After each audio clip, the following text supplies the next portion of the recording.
Now this is the door of no return. But originally, it wasn't as big as you see it, it was very small, which was designed for one African at a time. So the first Africans to do one after the other, they were taking them. And the door was expanded later into this. And if you go through this door as an African, during the time of slave trade, one, you will lose your identity. You will lose your culture, respect, dignity, and everything. And from this particular door, most of the captives, through the hands of the British, were taken to North America. Some of them to Liverpool, England, Bristol, Bahamas. By those taken to Brazil, they passed through a Mina castle, because Brazil was a Portuguese colony. Some Brazilians were taken to Angola, East Africa. And we talk about Suriname, Haiti, Dutch Guyana, Curacao, those places. Those taken also passed through a Mina castle, through the hands of the Dutch people. Where were the, just to ask you a question, where were the Haitians directly? No, I'm saying where in Africa? Where in Africa? Where they were derived from? Some of them from this particular castle. Yeah. And some also were taken some other part of the colonies to Haiti. Yeah, because they seem to be great mathematicians and science. They love math and science. Because I have a lot of Haitian brothers and sisters, and they practice the entire African religion, voodoo. And they cook the food and they do the dances, they do the drums and stuff like that. So, they are all from West Africa. Okay. All from West Africa. Alright, great. So they are able to preserve some of the culture, not 100%, but at least some part of the culture. Yeah, because they tend, in the Caribbean, they tend to be the closest to the African culture. Because if you see someone from Haiti, you see someone from Africa. Including the Surinamese.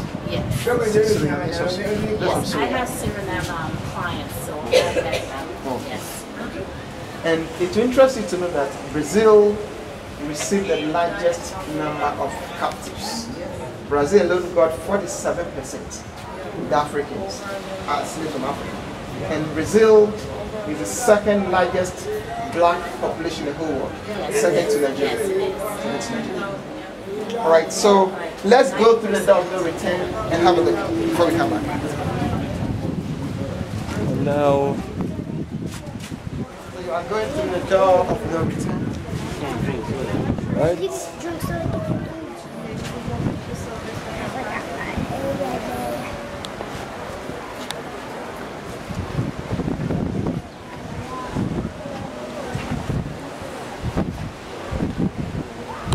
So ships were actually far, so small canoes were used to convey the Africans then to the bigger ships. If you look at where the people are pushing the canoe, there's something like a wall in front of them, concrete, which is broken now. That was a wall which was actually built from this part of the castle, without belonging to the sea. They built the wall as a boundary to separate the Africans from Europeans. So British were here, limited the local people to that wall. So the locals were at the back of the wall. So this place was called the White Man's Beach, or Abrafumpuano. But now the wall is broken, so our men are in control. And whilst you're taking the pictures, turn and look at something here. Yeah, door of return. So I wanted to do some few pictures, then turn and take the pictures. And I'll explain it after the tour.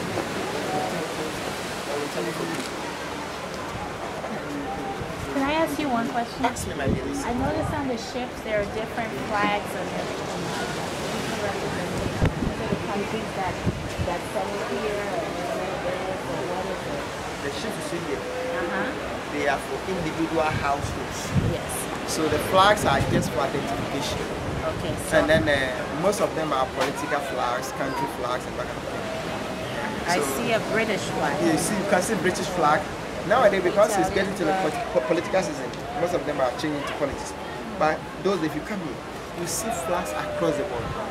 Flags all over, Australian, British, Canadian, American, Nigerian. The only flag I've not seen here is Iraqi flag, that is Iraq. But you can see flags across the globe. Yeah, I see Jamaica. You can see a lot of flags. I don't even know where they get them from. I Whether see they Jamaica. buy the company, so I don't even know. Jamaica's But on the restaurant yeah, there. they are just for identification, to identify the individual households.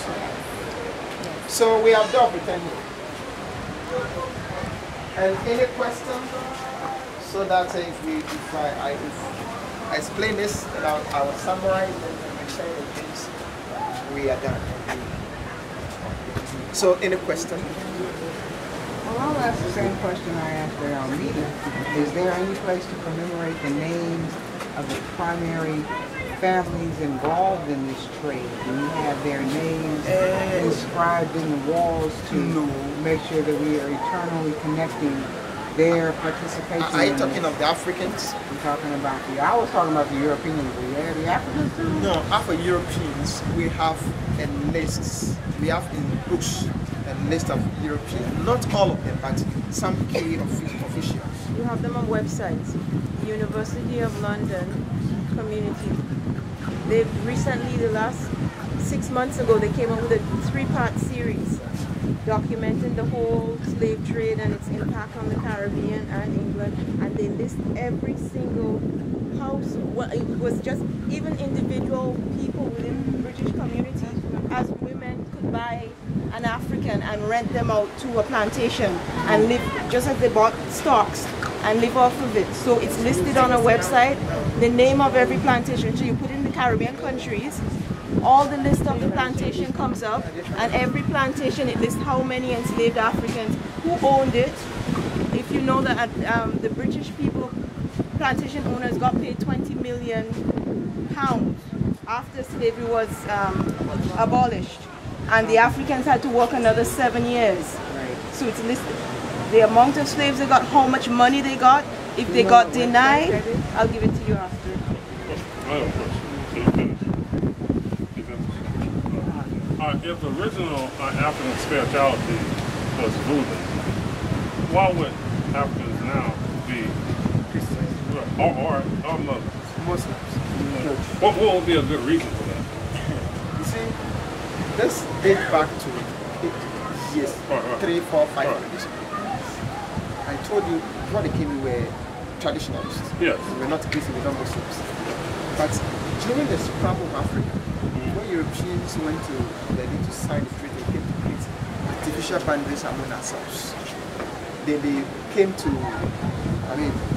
they had colonies, our countries were colonies, and they were in charge of the country. What happened is, that was when they brought missionaries down to Africa to plant churches.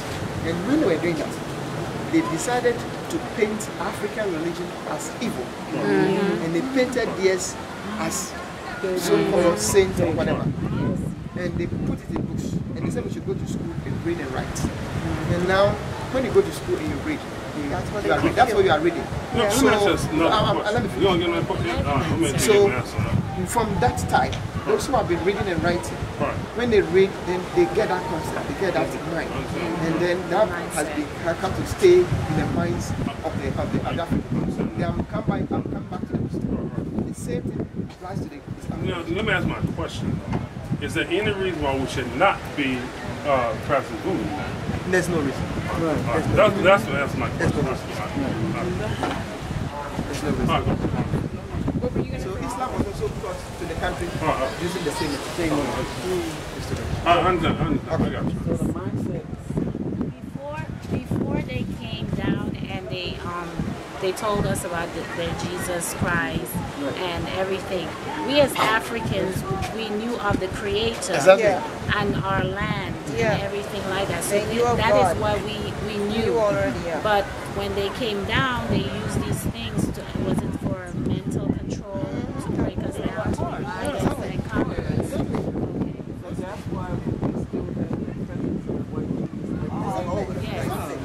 Was voodoo did they look at voodoo as being too strong? Was it difficult to defeat us while we believe practice voodoo? You know, was it difficult to control us? I don't think voodoo is difficult. Oh, no, listen, that's not my question.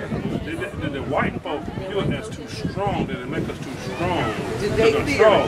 Did they fear us? Right, I'm saying that's right. They fear. And even till today, some of the whites who come to Africa to acquire the voodoo, take it to their countries and practice.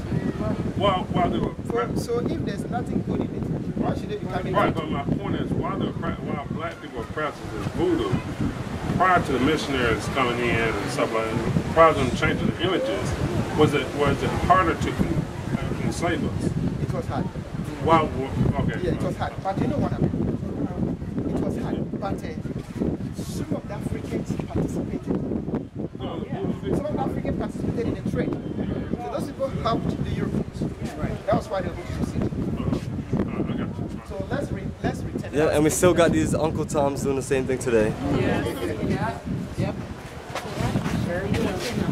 And you are returning. You are returning. Do a return, family.